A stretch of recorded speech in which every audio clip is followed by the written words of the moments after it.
bagaimana dia dikhianati pun sudah dijelaskan dengan sangat detail di Perjanjian Lama. Tolong dibaca Zakaria 11 ayat 12 sampai 13. Zakaria berapa Kak?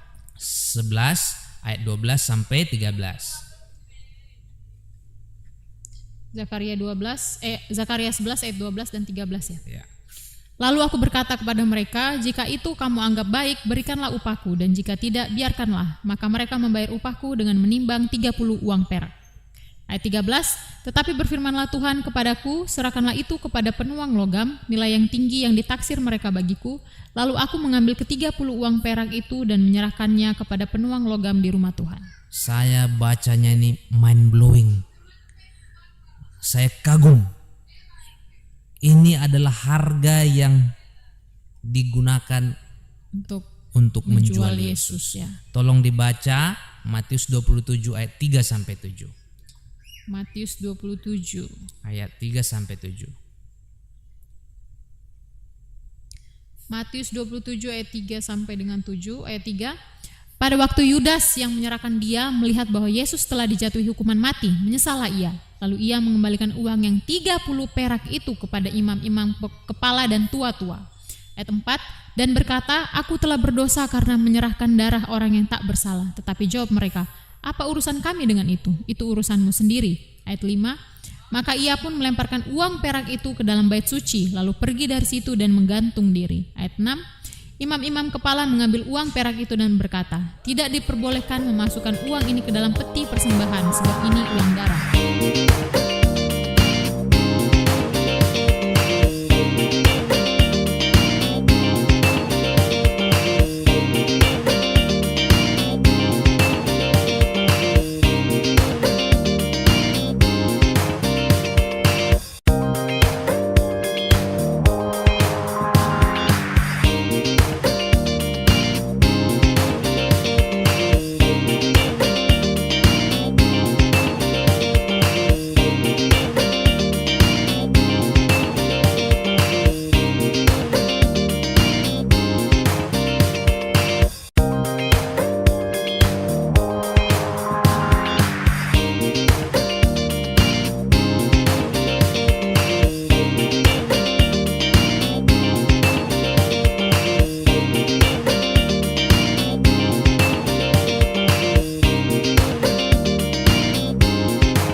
Halo teman-teman semuanya, sahabat rohani yang ada di rumah. Kembali lagi bertemu dengan saya. Masih ingat kan nama saya Gresela atau biasa dipanggil dengan Kak Sela. Jadi di podcast kali ini kita akan membahas part keduanya tentang introduction dari kitab Wahyu itu sendiri. Bersama dengan teman berbincang saya, dengan Kak Sem tentunya. Halo Kak Sem. Ya, halo Sela, selamat malam. Halo Kak. Teman-teman di rumah, selamat malam. Gimana nih Kak, kabarnya? Udah lama kayaknya kita gak ketemu ya. Oh, lama sekali ya Sela ya. Ya, ini kita buat di part 2-nya. Part 2, ya part 2. Oke. Sehat ya Kak ya? Sehat, puji Tuhan. Teman-teman di rumah masih ingat ya, di part pertama tadi kita membahas tentang apa aja, ada 3 poin penting di kitab Wahyu. Dan di part kedua kali ini kita akan membahas tentang apa aja sih Kak klaim-klaim di dalam Alkitab yang membuktikan bahwa Yesus itu memang yang dibahas di sepanjang di seluruh kitab suci di Alkitab. Siap. Silakan Kak. Jadi ini masih bagian dari poin-poin dari kitab Wahyu. Iya benar Kak. Di pertemuan kita di sesi pertama, di situ kan ada 3 poin ya. Mungkin secara singkat mungkin boleh kita ulang ya. Pertama, kitab Wahyu itu berbicara tentang intinya adalah mengenai Yesus Kristus. Karena tentu seluruh Alkitab juga berbicara tentang Yesus Kristus. Lalu poin yang kedua, Kita di kitab Wahyu juga memberikan kepada kita informasi-informasi intelijen, karena kita akan mempelajari mengenai musuh kita, strategi-strategi apa yang dia buat untuk melawan umat Tuhan dan melawan Tuhan, dan strategi apa yang harus kita buat untuk menang berperang melawan musuh kita. Dan poin yang ketiga adalah happy ending story. Jadi kita di sesi kedua ini masuk ke poin pertama dulu, yaitu Yesus dalam seluruh kitab suci. Nah, kita pada kesempatan ini mungkin akan membuktikan dari Alkitab, karena seperti di awal sumber utama kita adalah Alkitab itu sendiri. Alkitab dan hanya Alkitab. Betul. Bible and Bible alone. Ini prinsip para reformator loh ini. Nah, lalu sumber yang kedua juga yang kita gunakan adalah tulisan-tulisan Roh Nubuat. Oke. Jadi di sesi ini kita akan membahas Yesus dalam kitab suci. Betul. Mungkin boleh dibantu oleh Sela, boleh, dibaca di dalam kamu menyelidiki Yohanes 5 ayat 39, sorry. Yohanes 5 ayat 39. Kamu menyelidiki kitab suci sebab Boleh? Udah sampai mana tadi ya? Langsung baca aja ya. Langsung baca aja. Oke, teman-teman di rumah bisa buka di Yohanes 5 ayat 39. Kamu menyelidiki kitab-kitab suci sebab kamu menyangka bahwa olehnya kamu mempunyai hidup yang kekal. Tetapi walaupun kitab-kitab suci itu memberi kesaksian tentang aku. Ayat 40. Ayat 40, namun kamu tidak mau datang kepadaku untuk memperoleh hidup itu. Amin. Terima kasih banyak. Amen. Ini latar belakang ayat ini adalah ketika Yesus bersoal jawab dengan para rabi-rabi orang Yahudi atau ahli-ahli Taurat, orang-orang Farisi. Jadi orang-orang Farisi itu, ahli-ahli Taurat itu, mereka memang suka belajar Alkitab. Dan motivasi mereka belajar Alkitab itu adalah dengan menyangka mempelajari kitab suci setiap hari mereka akan dapat pahala karena membaca itu. Dan ada transaksi, maksudnya karena melakukan itu maka mereka akan memperoleh hidup kekal. Itulah di dalam benak orang-orang ahli Taurat. Tetapi Yesus berkata kepada mereka, ini menarik loh ayatnya. Izin saya baca ya. Boleh. Kamu, yaitu ahli-ahli Taurat, menyelidiki kitab-kitab suci sebab kamu menyangka bahwa olehnya kamu mempunyai hidup yang kekal. Tapi walaupun kitab-kitab suci itu memberi kesaksian tentang aku. Ini perlukah saya mungkin bold lagi ya? Yang mana tuh, Kak? Walaupun kitabnya berapa kali disebut? Kitab. Berarti bukan hanya satu kitab. Iya. Ini semua kitab di Perjanjian Lama. Seluruh Alkitab di Perjanjian Lama itu memberi kesaksian tentang Yesus. Namun kamu tidak mau datang kepadaku untuk memperoleh hidup itu. Intinya seluruh kitab suci sebenarnya berbicara tentang Yesus. Tetapi walaupun seluruh kitab suci itu berbicara tentang Yesus, orang-orang Yahudi tidak mau datang kepada Yesus. Nah, disinilah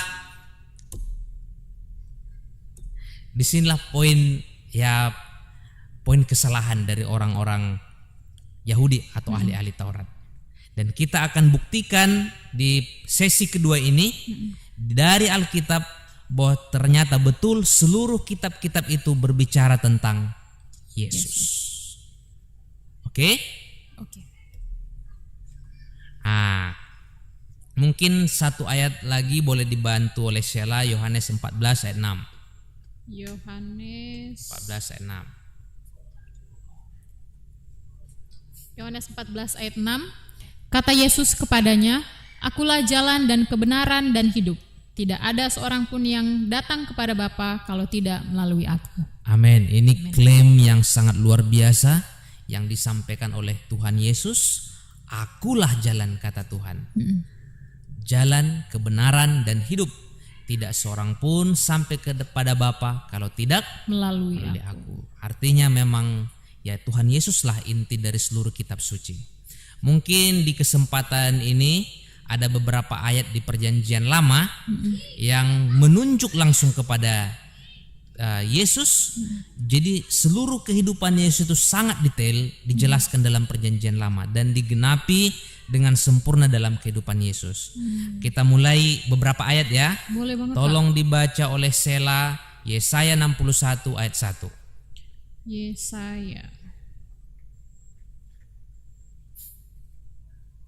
Yesaya berapa, Kak? 61 ayat 1.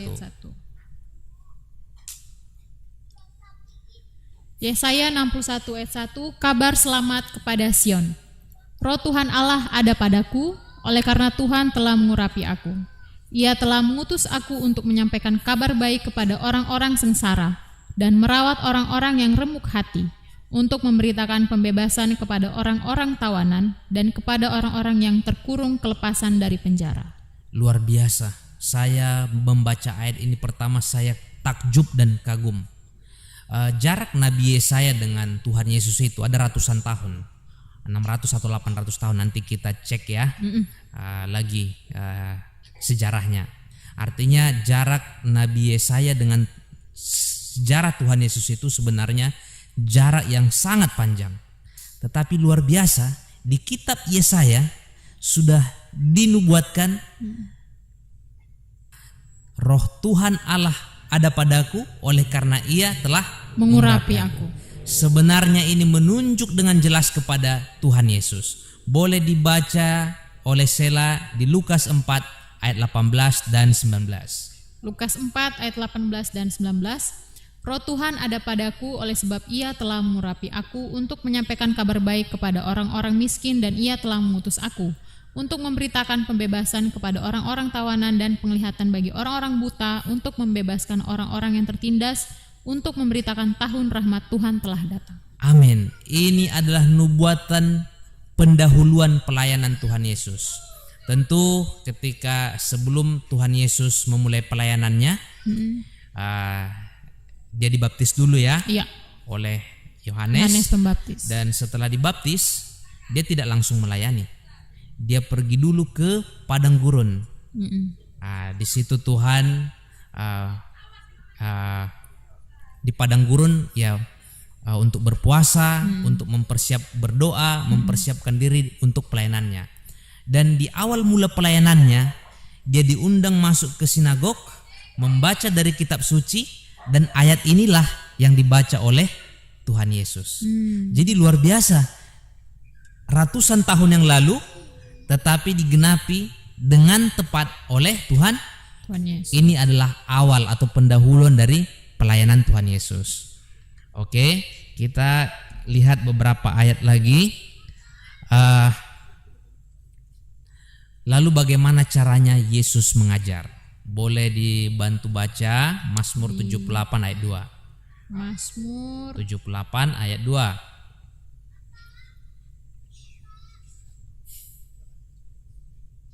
Mazmur 78 ayat 2. Aku mau membuka mulut mengatakan amsal, aku mau mengucap teka-teki dari zaman purbakala. Coba dibaca satu ayat di Perjanjian Baru, Matius 13 ayat 34. Enggak 35, Pak? Boleh 35, 34 dan 35. Sebentar ya. Matius 13 ayat 34 ya. Ya. Matius 13 ayat 34 dan 35.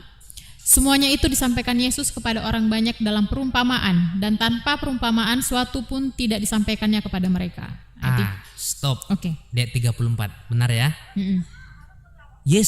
Tuhan Yesus ketika berada di dunia ini, ketika dia mengajar orang banyak selalu menggunakan perumpamaan.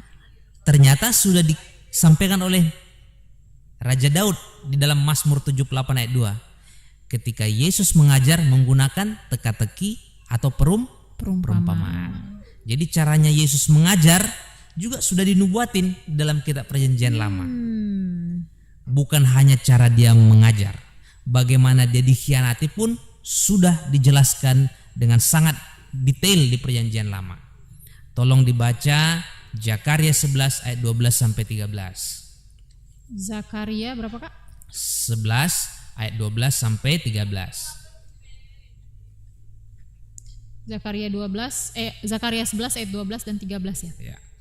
Lalu aku berkata kepada mereka, jika itu kamu anggap baik, berikanlah upahku, dan jika tidak, biarkanlah. Maka mereka membayar upahku dengan menimbang 30 uang perak.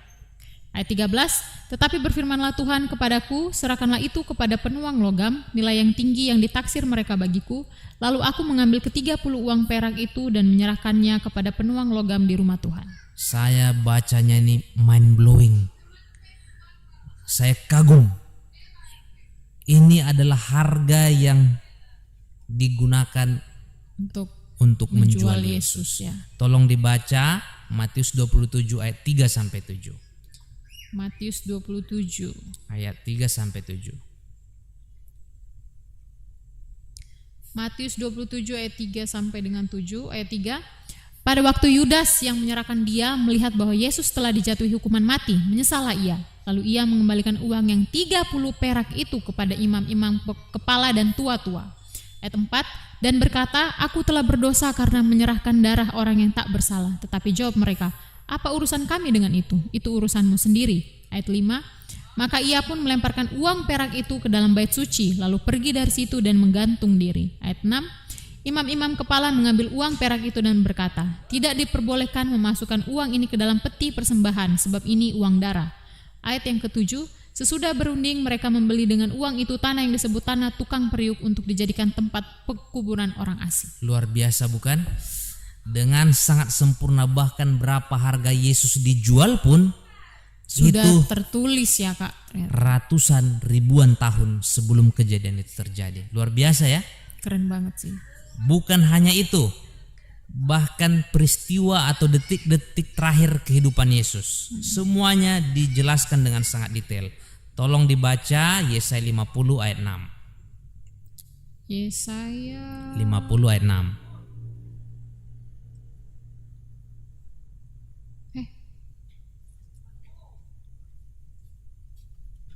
Yesaya 50 ayat 6. Aku memberi punggungku kepada orang-orang yang memukul aku, dan pipiku kepada orang-orang yang mencabut janggutku. Aku tidak menyembunyikan mukaku ketika aku dinodai dan diludahi. Luar biasa.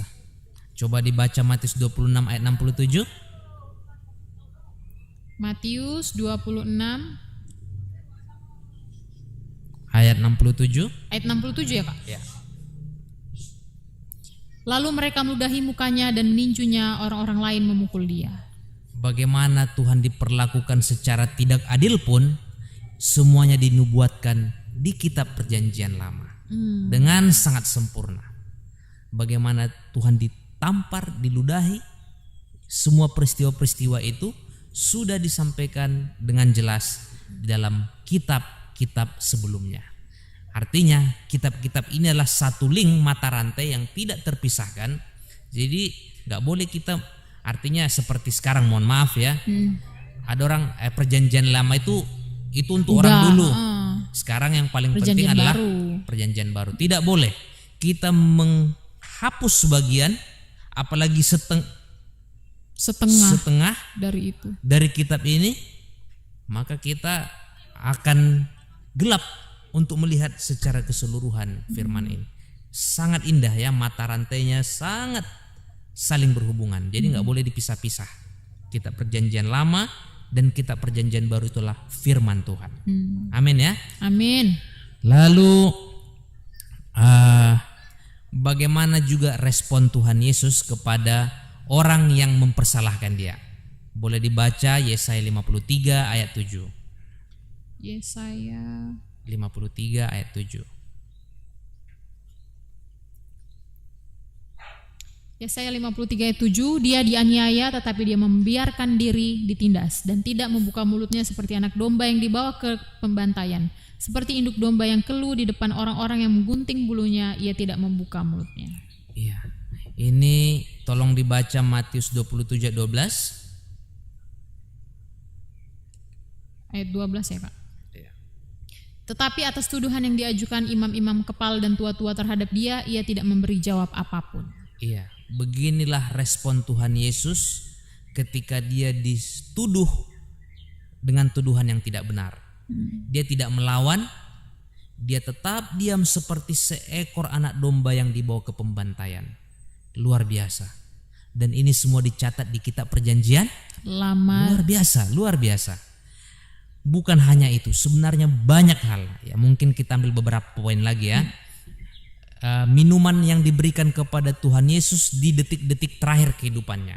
Boleh dibaca di Mazmur 69 ayat 21. Mazmur 69 ayat 21. 69 ayat 21. Ayat 21. Mazmur 69 ayat 21.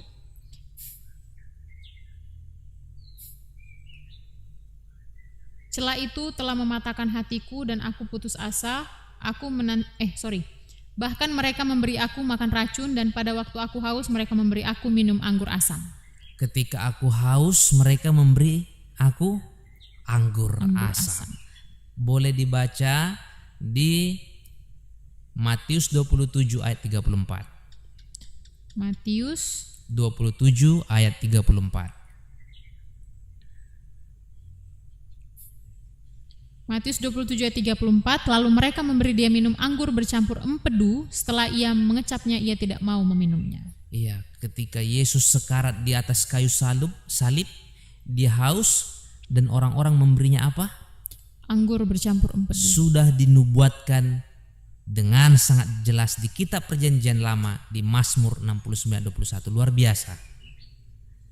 Lalu kematian Tuhan Yesus.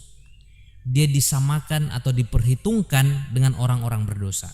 Boleh dibaca di Yesaya 53 ayat 12. Yesaya 53 ayat 12. Yesaya 53 ayat 12. Sebab itu aku akan membagikan kepadanya orang-orang besar sebagai rampasan, dan ia akan memperoleh orang-orang kuat sebagai jarahan, yaitu sebagai ganti karena ia telah menyerahkan nyawanya ke dalam maut, dan karena ia terhitung di antara pemberontak-pemberontak, sekalipun ia menanggung dosa banyak orang dan berdoa untuk pemberontak-pemberontak. Ia diperhitungkan di antara pemberontak. Luar biasa. Coba dibaca dalam Markus 15 ayat 27 sampai 28. Markus 15 ayat 27 sampai 28. Markus 15 ayat 27, bersama dengan dia disalibkan dua orang penyamun, seorang di sebelah kanannya dan seorang di sebelah kirinya. Demikian genaplah nas Alkitab yang berbunyi, ia akan terhitung di antara orang-orang durhaka. Amin. Mungkin saya sangat terharu ayat ini. Mungkin izinkan ya Kak Sem mungkin memberikan penjelasan tambahan ya ayat ini. Teman-teman yang di rumah, apabila ada yang merasa mungkin terlalu banyak dosanya, sehingga karena banyaknya dosa itu membuat dirinya tidak berani dan merasa takut untuk menghampiri kasih kemurahan Tuhan, ingatlah apa yang Tuhan Yesus telah lakukan kepada kita. Dia diperhitungkan sebagai orang berdosa. Sela, ya Kak. Di kitab di dalam sejarah ya, dalam sejarah ya, orang disalib itu tahu nggak? Itu penjahat-penjahat yang paling sadis. Itu yang artinya bukan kejahatan biasa. Kriminal kelas berat gitu ya Kak. Mencuri mungkin itu ya disiksa aja atau atau dipukul lah, di penjara. Tapi kalau disiksa sampai dipermalukan karena itu ditelanjangi loh, benar, dan ditelanjangi benar-benar ditelanjangi. Ini adalah orang yang diperhitungkan penjahat kelas berat. Artinya teman-teman di rumah, ya karena saya juga mengingat saya ini orang pendosa. Tetapi karena ayat ini saya punya keberanian untuk mempelajari firman Tuhan, untuk berani memohon kepada Tuhan, memohon pengampunannya, karena Tuhan Yesus pun pernah diperhitungkan dan dianggap ya, diperhitungkan atau disamakan dengan orang-orang berdosa, padahal tidak ada salahnya apa-apa. Supaya saya yang paling berdosa ini bisa diperhitungkan benar oleh karena kebenarannya. Amin. Amin. Saya jadi sangat semangat ya membaca ayat ini. Sangat luar biasa banget. Amin. Lalu kepada siapa Tuhan Yesus membuat perantaraan? Boleh dibaca ayat 11. Sesudah kesusahan jiwanya, ia akan melihat terang dan menjadi puas, dan hambaku itu sebagai orang yang benar akan membenarkan banyak orang oleh hikmatnya, dan kejahatan mereka dia pikul. Amin. Dan hambaku itu akan membenarkan berapa orang? Semua orang. Amin. Semua orang yang datang kepada dia ya. Boleh dibaca di Lukas 23:34. Lukas 23 ayat 34. Yesus berkata, "Ya Bapa, ampunilah mereka, sebab mereka tidak tahu apa yang mereka perbuat." Dan mereka membuang undi untuk membagi pakaiannya. Amin. Ini luar biasa loh. Biasanya kalau orang ya sudah sekarat ya, apalagi diperlakukan tidak adil, manusia berdosa, sebenarnya dari mulutnya itu adalah kutuk yang keluar kan. Aduh, ya saya kalau ambil ke saya, untungnya bukan saya. Artinya ya kalau secara alamiah kita diperlakukan tidak adil, kita ingin membalas. Tapi Tuhan Yesus tidak seperti itu. Dia mengampuni orang yang memperlakukannya tidak adil. Jadi ini sebenarnya adalah dua perantaraan Tuhan, supaya orang berdosa itu ya tidak Tuhan tidak murka. Artinya kita juga teman-teman yang di rumah, kalau kita pun ada dosa dan kesalahan, karena Tuhan Yesus tidak pernah berubah ya. Tuhan Yesus tetap sama dahulu, hari ini, esok dan selama-lamanya. Kalau dia dulu mau mengampuni orang yang paling bejat, bahkan yang mau memperlakukan Yesus dengan tidak adil, Tuhan juga sama memperlakukan kita. Dan luar biasa, Amin. Ayat ini sudah disampaikan dengan sangat jelas di kitab Perjanjian Lama, di kitab Yesaya. Luar biasa ya. Keren. Jadi sudah makin yakin ya teman-teman di rumah bahwa Alkitab ini sebenarnya adalah mata rantai, Betul. link yang tidak boleh diputus dari kitab yang satu kepada kitab yang lain. Mungkin satu ayat lagi ya. Oke, sebenarnya masih sangat banyak. Cuma saya percaya ayat ini sudah cukuplah untuk membuktikan bahwa Yesus ada dalam seluruh kitab suci. Ayat terakhir, bagaimana tulang-tulang Yesus ketika dia mati. Coba dibaca dalam Mazmur 34 ayat 20. Mazmur 34 ayat 20.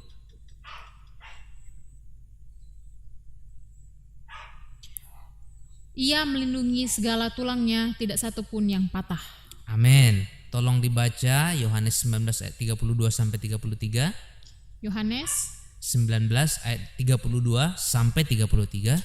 Yohanes 19 ayat 32, maka datanglah prajurit-prajurit lalu mematahkan kaki orang yang pertama dan kaki orang yang lain disalibkan bersama-sama dengan Yesus. Tetapi ketika mereka sampai kepada Yesus dan melihat bahwa ia telah mati, mereka tidak mematahkan kaki. Iya, siap. Wow. Jadi sudah jadi kebiasaan ya pada zaman dahulu.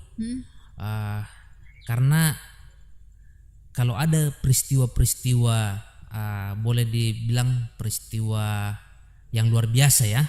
Karena pada waktu itu kan terjadi gelap gulita yang sangat mengerikan ketika Yesus mati ya.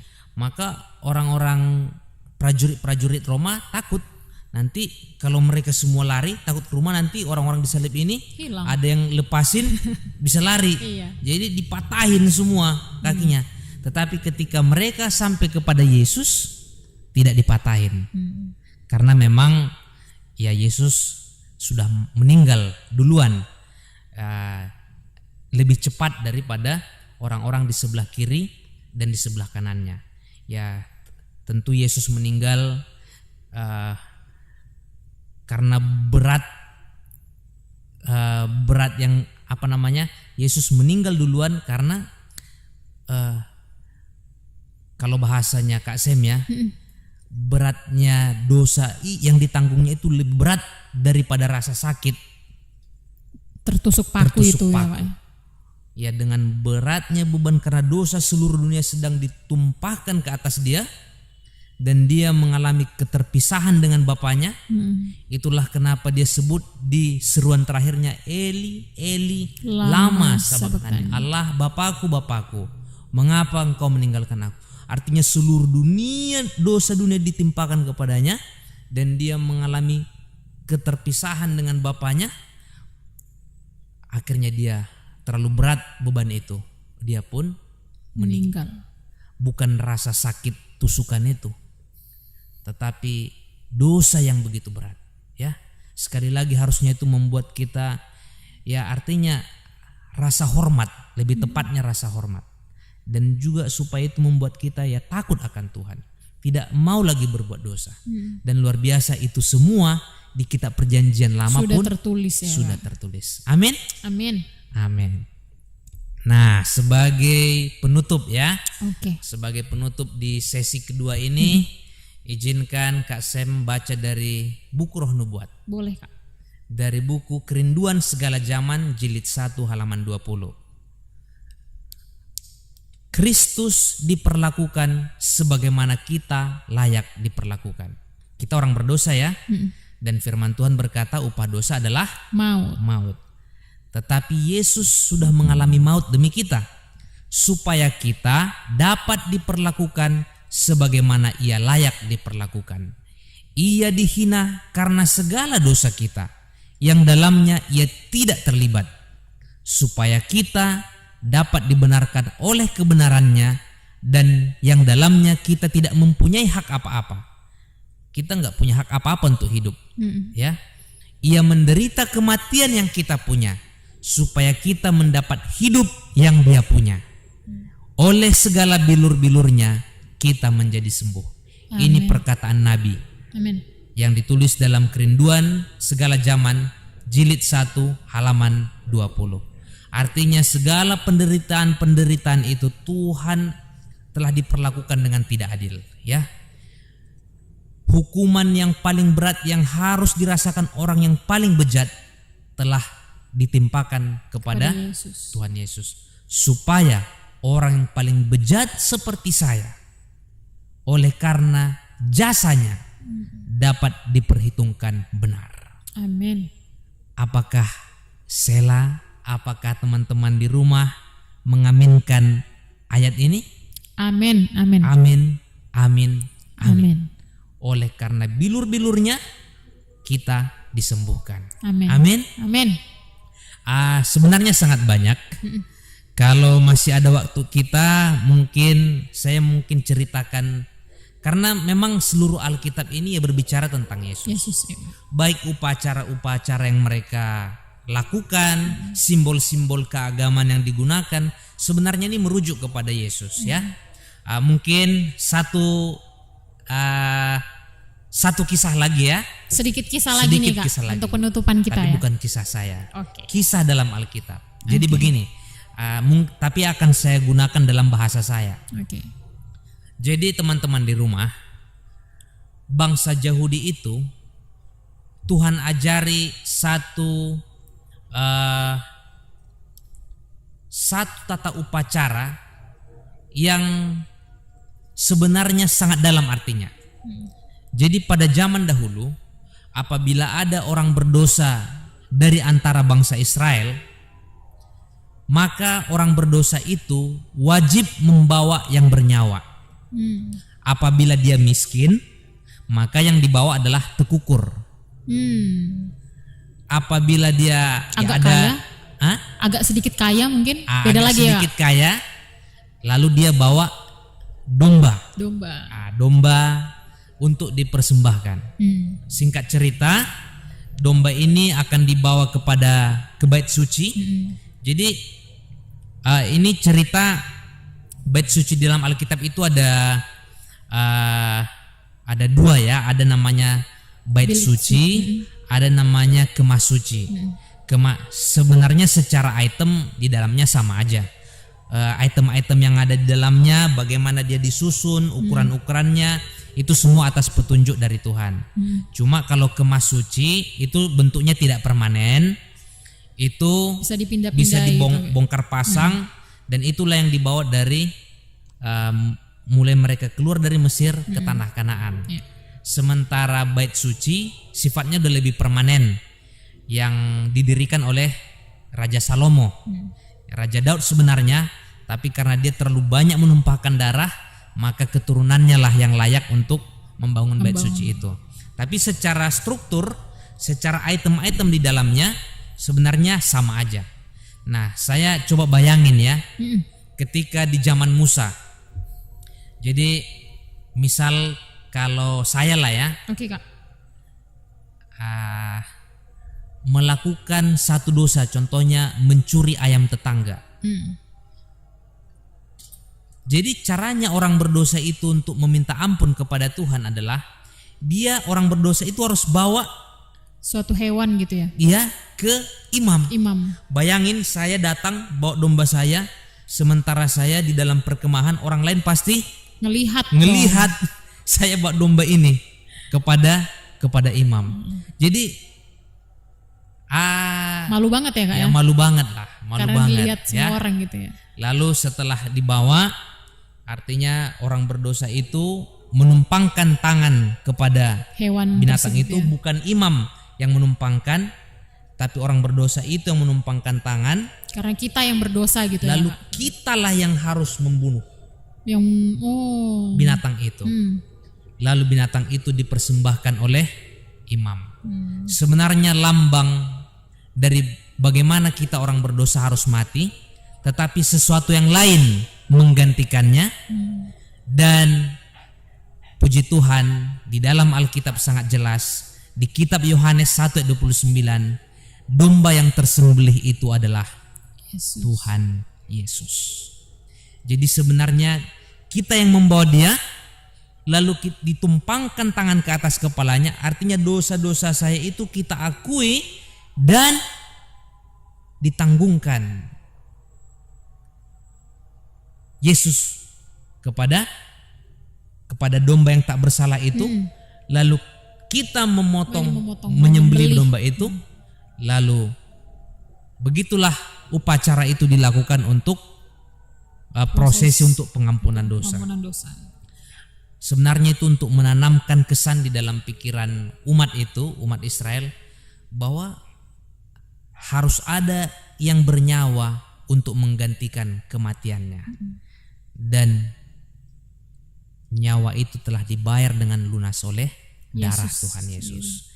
Jadi sangat clear, sangat jelas, semua tata ibadah dalam bangsa Israel pun semuanya dilambangkan dan digenapi oleh Tuhan Yesus. Jadi teman-teman di rumah, masih ragukah bahwa kitab-kitab ini sebenarnya adalah kitabnya Yesus? Kalau saya sih berdasarkan dengan bincang-bincang kita sudah sangat terbukti dan jelas banget nih, Kak. Amen. Memang benar yang dikatakan di awal tadi bahwa Alkitab adalah satu kesatuan, satu mata rantai yang tidak terpisahkan. Di mana yang sudah tertuliskan di Perjanjian Lama, itulah yang terjadi di Perjanjian Baru. Ternyata seperti itu. Amin. Jadi firman Tuhan menasihati kita, ya kita nggak boleh menganggap kitab yang satu lebih penting, kitab yang lain ya kurang penting. Betul. Kitab Perjanjian Baru penting, kitab Perjanjian Lama tidak penting. Tidak. Firman itu adalah satu kesatuan yang isinya adalah Tuhan Yesus. Membuang satu dari kitab itu berarti kita akan mengabaikan yang lain. Ya, mungkin di sesi kedua ini mudah-mudahan cukup jelas ya, Selaya, dan mudah-mudahan ya jadi berkat, dan juga mudah-mudahan sih jadi motivasi kepada teman-teman mungkin yang merasa kitab Perjanjian Baru aja deh saya baca. Dari podcast kita ini ya kita dorong teman-teman di rumah untuk mencintai firman Tuhan itu. Amin. Karena firman Tuhan itu adalah sarana Tuhan. Siapa ya di kitab muridnya yang mana tuh, Kak? Rasul Paulus, bahwa seluruh kitab suci itu berguna untuk membangun, mendidik, mengajar, mengingatkan orang dari dosa. Seluruh kitab-kitab suci itu luar biasa. Amin. Semoga jadi berkat kepada semua teman-teman. Amin. Terima kasih banyak Kak Sem atas bincang-bincang kita pada hari ini ya, di part kedua. Teman-teman juga yang mungkin mengikuti part kedua tapi belum mengikuti part pertama, kami menyarankan teman-teman untuk bisa cek ke part pertamanya dulu supaya bisa lebih lebih ngerti nih, lebih nyambung nih tentang pembahasan kita. Siap. Jadi memang introduction tentang kitab Wahyu atau Revelation ini sangat luar biasa banget ya, Kak. Ini baru perkenalan loh teman-teman, tapi kita sudah mengulik sedikit dan kita sudah memberikan spoiler sedikit kepada teman-teman. Yang pastinya saya sangat penasaran sekali dengan seri-seri berikutnya, apalagi kita akan membahas 36 seri berikutnya. Dan saya yakin teman-teman di rumah juga pasti penasaran nih tentang apa yang akan kita bahas selanjutnya. Dan harus perlu diingat lagi bahwa kitab suci, Alkitab, Perjanjian Lama dan Perjanjian Baru tidak dapat dipisahkan. Adalah satu kesatuan yang utuh, yaitu firman Allah yang tidak bisa kita pisahkan, dan semuanya sangat penting. Tidak ada yang lebih penting dari yang lainnya, semuanya penting dari Kejadian hingga Wahyu. Mungkin begitu ya Kak Sam kira-kira. Mungkin ada sedikit yang Kak Sam mungkin akan berikan kepada teman-teman, atau sudah cukup saja? Sudah sangat jelas. Jadi mudah-mudahan ini jadi motivasi supaya teman-teman yang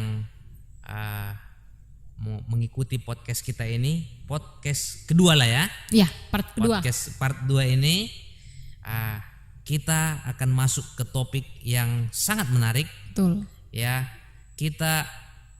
tentu kita tidak bisa lepas dari poin pertama ini.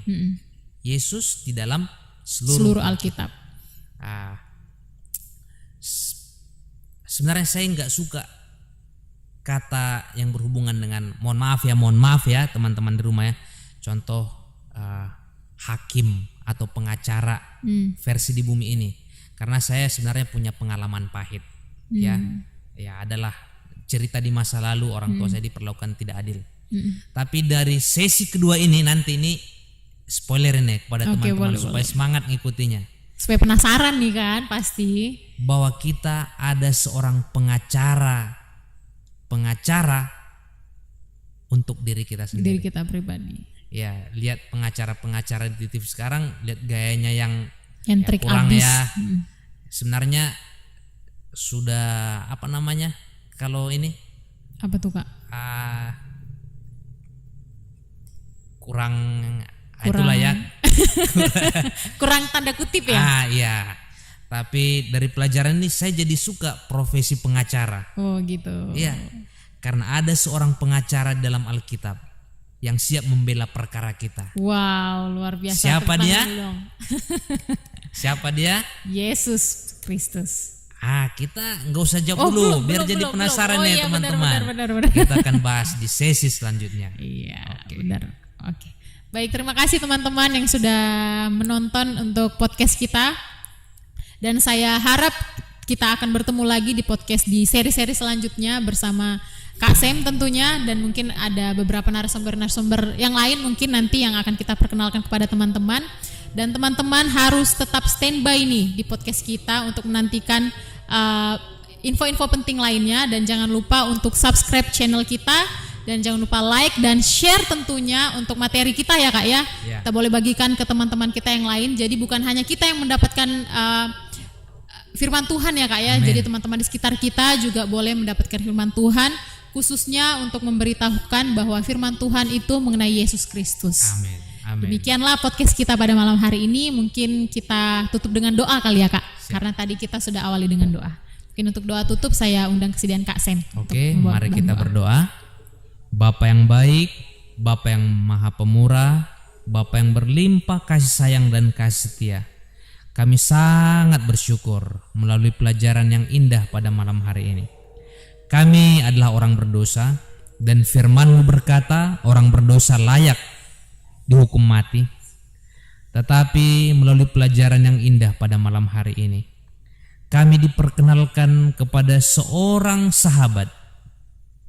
Dia adalah Tuhan kami, pencipta langit dan bumi, tetapi telah merendahkan dirinya serendah-rendahnya dan menjadi sama dengan manusia. Kami kenal namanya Yesus Kristus, Tuhan kami. Dan melalui perantaraannya ya Tuhan, oleh karena rahmat dan kasih karunia yang luar biasa, kami dapat memanggil Bapa semesta alam sebagai Bapa kami. Terima kasih atas kesempatan yang indah ini, sehingga orang berdosa seperti kami, oleh karena jasa anak-Mu, dapat disebut sebagai anak-anak Allah yang hidup. Terima kasih atas pelajaran yang begitu indah ini. Kami akan masuk ke sesi selanjutnya, akan mempelajari lebih dalam tentang karakter Tuhan. Topik kami selanjutnya adalah pengacara bagi kami.